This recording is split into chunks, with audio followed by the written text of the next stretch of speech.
Bueno, tenemos al historiador Jesús Ángel Semprún Parra, actual director del acervo histórico, pero más que eso, un hombre que en los últimos 41 años ha estado dedicado a la promoción cultural y a la actividad intelectual en esta ciudad, que ha visto pasar todos los congresos y todas las actividades de reflexión sobre la cultura en la ciudad, y que estoy seguro nos ha preparado por escrito una propuesta interesante para este proyecto de ordenanza que queremos desarrollar, y que, como pedía el profesor Ionesco, esperamos que llegue un poco más allá del Consejo Municipal.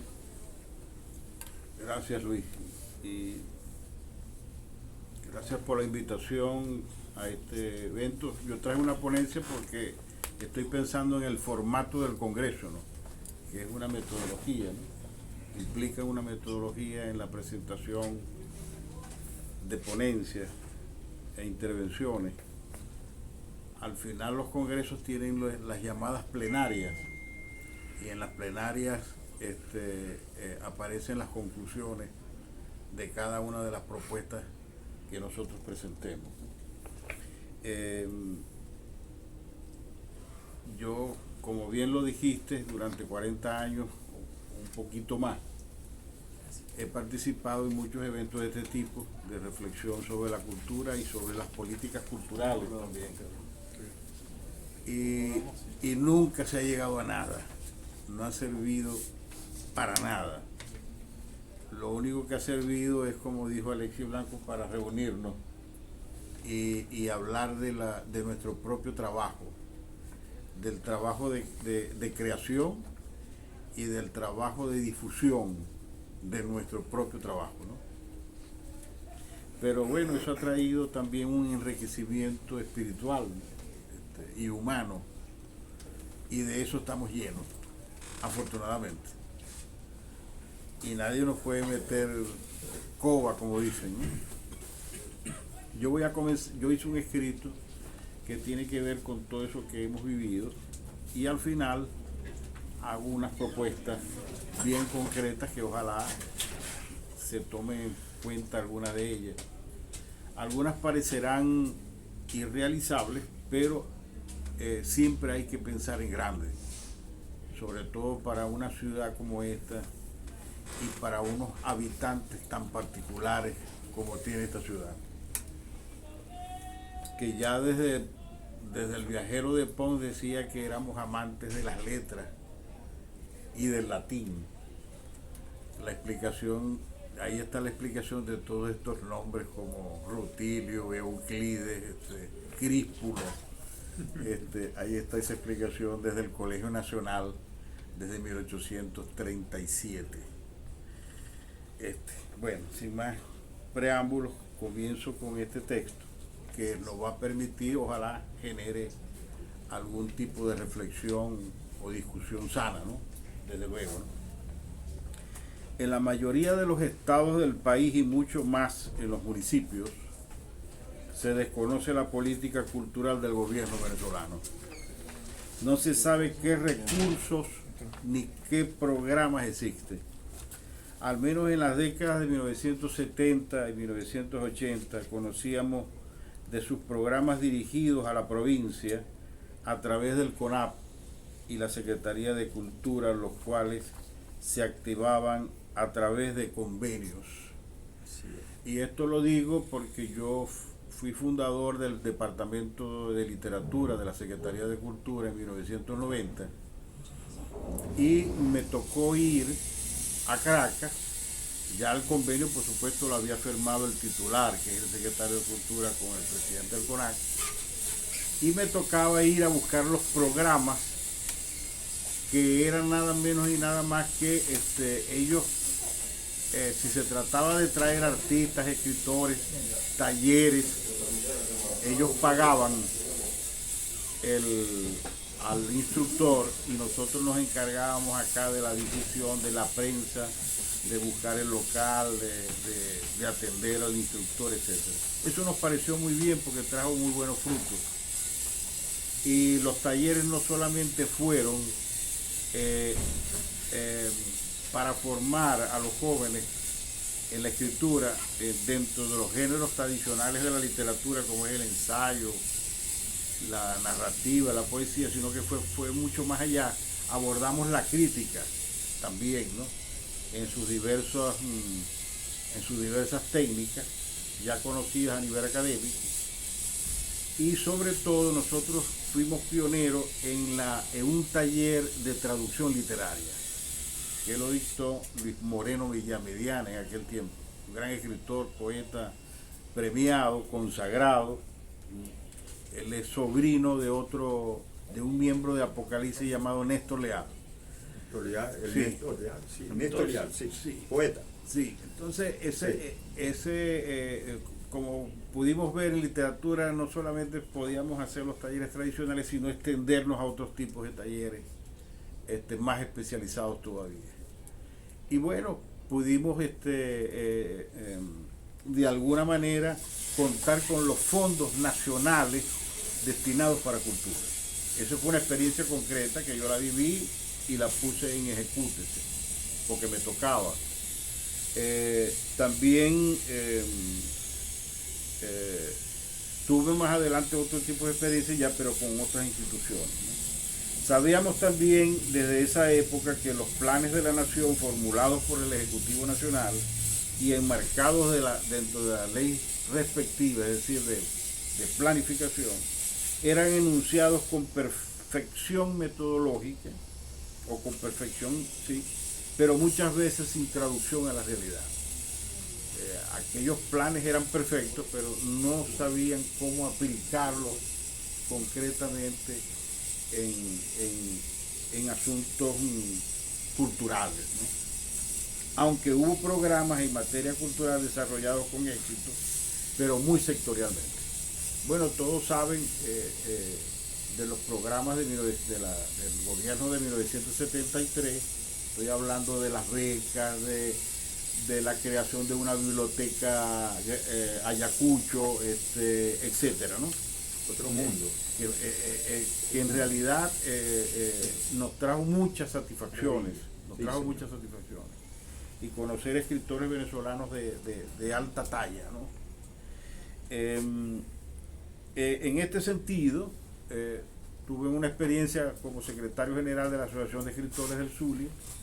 También hicimos convenios con el CONAC. Ustedes recuerdan que presentamos un proyecto, y el proyecto de la Asociación de Escritores fue un proyecto de publicaciones que fue financiado, no era mucho dinero, pero pudimos publicar algunos libros que si nos hubieran dado más dinero, por supuesto que hubiera publicado más todavía y hubiéramos hecho más cosas, ¿no?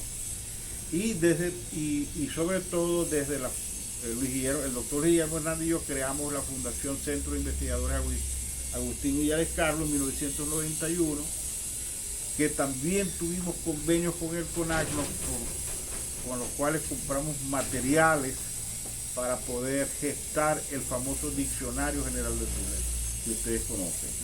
Eso fue con financiamiento del CONAC. El CONAC. Sí, y luego la publicación, una empresa privada, una institución bancaria como el BOD, el Banco Occidental de Descuento, que ya no existe, financió su publicación, ¿no? Desde hace más de 20 años, el oficialmente llamado Plan de Desarrollo Económico y Social, conocido como Plan de la Patria, es una serie de programas de gobierno y leyes venezolanas que tienen una periodicidad de 6 años, vigentes desde su publicación en la Gaceta Oficial de Venezuela. Se desconoce cuánto presupuesto tiene la cultura y a dónde va dirigido. Se supone que a una misión con el nombre de cultura, pero cuyo desenvolvimiento y resultados se desconocen. Es más que evidente la falta de recursos para la cultura y el menosprecio del que es objeto. Lo poco designado para la cultura es lo primero en ser contemplado cuando se producen los recortes. Tengo entendido que a la fecha algunos municipios en el Zulia carecen de una dirección de cultura y probablemente no tengan considerada su creación. Esto último, de ser así, indudablemente que tendrá consecuencias negativas para la comunidad, porque la estamos dejando sin opciones para actuar culturalmente. Así es. Los gobiernos locales, nos referimos a las alcaldías, deben manejar recursos y proyectos culturales, además de permitir a las comunidades su participación. El gobierno local deberá formar gestores culturales, quienes serán los responsables de cultura de los municipios para concebir y desarrollar proyectos. Los municipios deberán estar preparados a través de sus representantes para presentarse ante las instancias correctas, sea la Asamblea Nacional, el Ministerio del Poder Popular para la Cultura o incluso ante organizaciones no gubernamentales nacionales y extranjeras. La legislación cultural.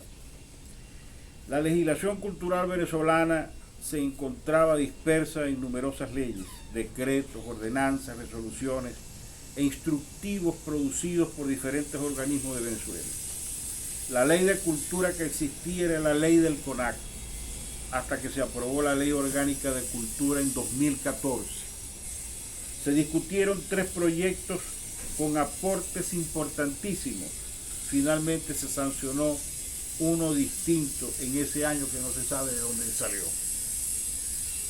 La nueva Constitución de la República Bolivariana de Venezuela de 1999 consagra los principios que protegen la actividad cultural y en el capítulo 6, los artículos 98, 99 y 100 están referidos a nuestros derechos culturales. No lo voy a leer porque ustedes lo conocen bien, pero son hermosísimos en su redacción y en sus objetivos.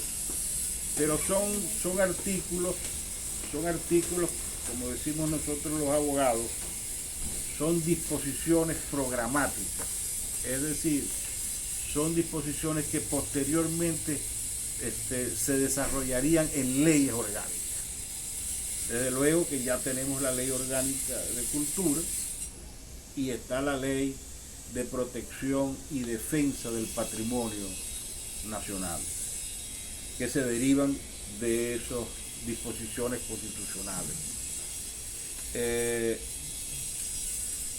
Como puede observarse, se cuenta con un marco jurídico favorable de leyes culturales nacionales que dejan ver una afluencia de la oferta cultural en la zona del centro del país, llegándose a apreciar que la cultura en Caracas vive en una burbuja.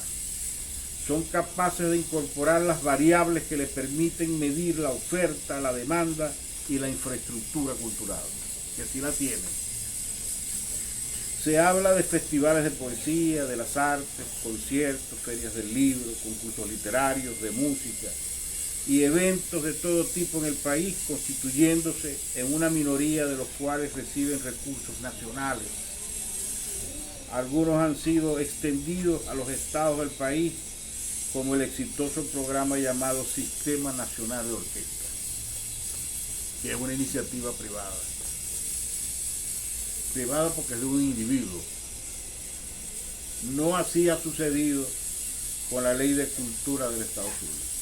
Esta es otra historia, porque siempre del llamado sector cultura hemos anhelado una cultura, una ley de cultura del Estados Unidos. Cuando se sancionó la Constitución Nacional del 99, por supuesto tenían que haber cambios en cada una de las entidades federales.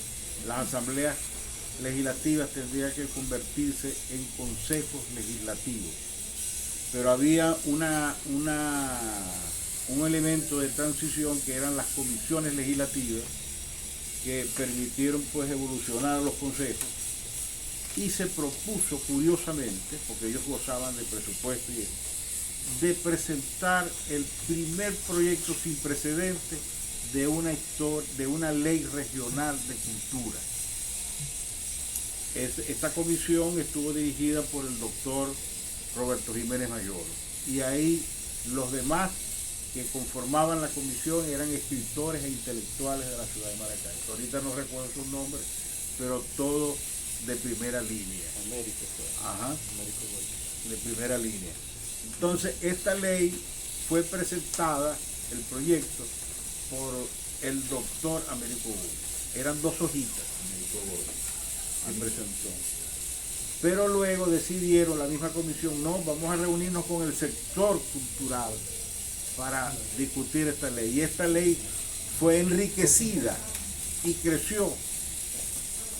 Es más, nosotros los de la Fundación Agustín Villares, Carlos Luis Guillermo Hernández y yo aportamos al articulado de esa ley. Después se le tuvo miedo, porque el presupuesto que solicitaba era inmenso para los que están en el gobierno, pero muy justo para los que estamos en el sector cultural. De tal manera que ellos lo vieron de manera monstruosa.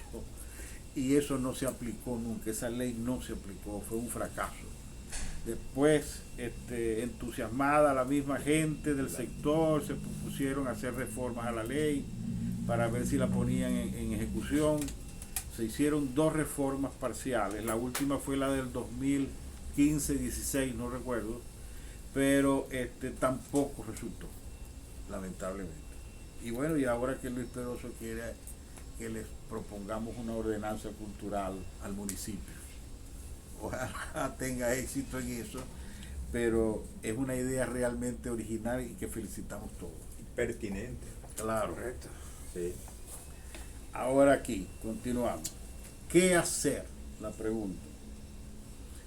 Contar con funcionarios municipales que sepan redactar proyectos, que conozcan la realidad del sector en el municipio y que de alguna manera cumplan con los lineamientos de los programas de la entidad federal. Es importante conocer los programas culturales que existen a nivel nacional, participar en ellos para que las convocatorias no se queden vacías. También es necesario que las propuestas locales o municipales estén en consonancia con las políticas nacionales. Porque si presentamos un proyecto para crear una orquesta juvenil o un ensamble musical y los programas del gobierno regional no lo prevé, entonces me queda como alternativa el gobierno nacional. La figura del promotor o gestor cultural también es fundamental, ya que se constituye en un enlace idóneo entre los municipios y el gobierno regional. Una de sus funciones principales pudiera ser la consecución de recursos. El promotor debe estar formado y tener la imaginación suficiente para lograr esos recursos. Su preparación le permitirá desarrollar planes, programas y proyectos de alta demanda y calidad, tales como las salas para proyectar cine cultural y venezolano de calidad, festivales artísticos y otros. Maravilloso. En respuesta a celebraciones extranjeras, como el Halloween, por ejemplo, en un estado-región como el nuestro, multiétnico y pluricultural, existen muchas expresiones culturales propias que pudieran explotarse en el mejor sentido del término. En cuanto a esto último, hay que organizar a lo largo del año diferentes cursos, talleres para capacitar a gestores y funcionarios culturales municipales. En esas reuniones se les explica a los participantes cómo y cuáles puertas tocar, por ejemplo, si pretenden organizar un festival cultural en sus localidades. En el pasado fue un buen intento a nivel nacional la creación y funcionamiento del Centro Latinoamericano y del Caribe para el Desarrollo Cultural, CLACDEC, fundado en 1975, en el marco del primer curso interamericano de administradores culturales como primera experiencia de formación a los agentes y profesionales del sector cultural creativo que se realizaba en América Latina y el Caribe, con la cooperación financiera de la Organización de Estados Americanos, OEA, y la Organización de las Naciones Unidas para la Educación, la Ciencia y la Cultura, UNESCO. Yo me formé aquí, en el CLACDEC, como agente cultural. También fue un intento de creación fue un intento de la creación de la Escuela de Planificadores y Administradores Culturales de la Secretaría de Cultura del Estado Zulia en los años 90. Sería interesante reintentar a nivel municipal esta experiencia fallida o trunca, pero esta vez con mayor apoyo y estrategias diferentes. La experiencia en el trabajo y la gestión cultural en el municipio se desprende que los principales desafíos son crear la infraestructura cultural necesaria, la canalización de recursos y la formación de nuevos públicos. Es imperativo trabajar mucho con niños y con programas efectivos. Propuestas, ideas y recomendaciones. Con el propósito de organizar y llevar a la práctica programas culturales que atraigan la atención del público y se mantengan en el tiempo, hacemos estas sugerencias a las administraciones municipales, las cuales son las siguientes. A. Diseñar un programa de desarrollo cultural municipal con su objetivo general, objetivos específicos, estrategias, campos temáticos y líneas de acción que contemple un fondo especial para la cultura y el programa de desarrollo cultural municipal dentro de un marco jurídico vigente, así como la creación del Consejo Ciudadano para el Desarrollo Cultural Municipal. Composición, estructura, funciones y procedimiento general operativo. Su constitución y participación en la instalación implicará una preparación y coadyuvará en la adhesión del municipio al programa de desarrollo cultural. Propiciar fondos financieros para el manejo de recursos destinados a proyectos municipales provenientes del Estado venezolano y del sector privado. Formulación, aprobación e instrumentación de un programa operativo anual, POA, con su respectivo seguimiento y evaluación. En cuanto a los campos temáticos, sugerimos lo siguiente: difusión y animación cultural, formación artística, iniciación y actualización, fomento al libro y la lectura, capacitación a promotores e investigadores culturales, preservación, investigación y difusión del patrimonio cultural, desarrollo, promoción y difusión de las culturas populares e indígenas, fortalecimiento de la infraestructura cultural y creación de una nueva, desarrollo cultural infantil, desarrollo cultural de los jóvenes, Raver, acción a públicos específicos, empresas culturales. Los planificadores encargados de diseñar el programa de desarrollo cultural municipal y sus lineamientos generales para un periodo de gestión de gobierno municipal podrán presentarnos las líneas de acción de cada uno de los campos temáticos. B. Conocer lo que quiere la comunidad del municipio en materia cultural, es decir, que cuenten con un proyecto concreto. C. Para solicitar recursos nacionales es necesario que la propuesta se relacione con el plan de la patria. D. Es importante calcular e identificar los recursos financieros y materiales con los que se piensa trabajar. De no ser así, se corre el riesgo de no poder emprender el proyecto tal cual como se ha planificado. Una vez diseñado el proyecto, se debe buscar el apoyo de las instancias correctas. El mismo director de Cultura Municipal puede gestionar su proyecto ante la Asamblea Nacional y otras instancias. La iniciativa privada y la población son una vía para obtener recursos en apoyo a un determinado programa cultural. H. Instaurar un instituto de previsión social del artista y del trabajador cultural. Importante. I. Venezuela es un estado federal que se divide en estados y estos en municipios autónomos y estos a su vez en parroquias. En total, el país tiene 1.138 parroquias que forman los 335 municipios integrados a los 23 estados y al distrito capital. El estado con más parroquias es el Zulia con 110.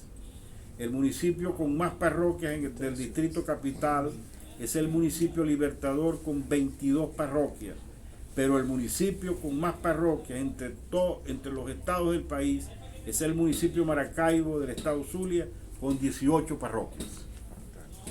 Hacemos esta referencia porque una gestión cultural municipal debe llegar, extenderse a las parroquias. Cada parroquia tiene un epónimo. Este epónimo debe tener una plaza con su monumento y su biografía, debe darse a conocer a la comunidad y a las escuelas. En cada parroquia debe haber un representante del Consejo Ciudadano para el Desarrollo Cultural Municipal que proponemos. Debe haber una biblioteca pública municipal y parroquial, una sala de teatro de bolsillo y una sala para cine cultural. Fantástico. J.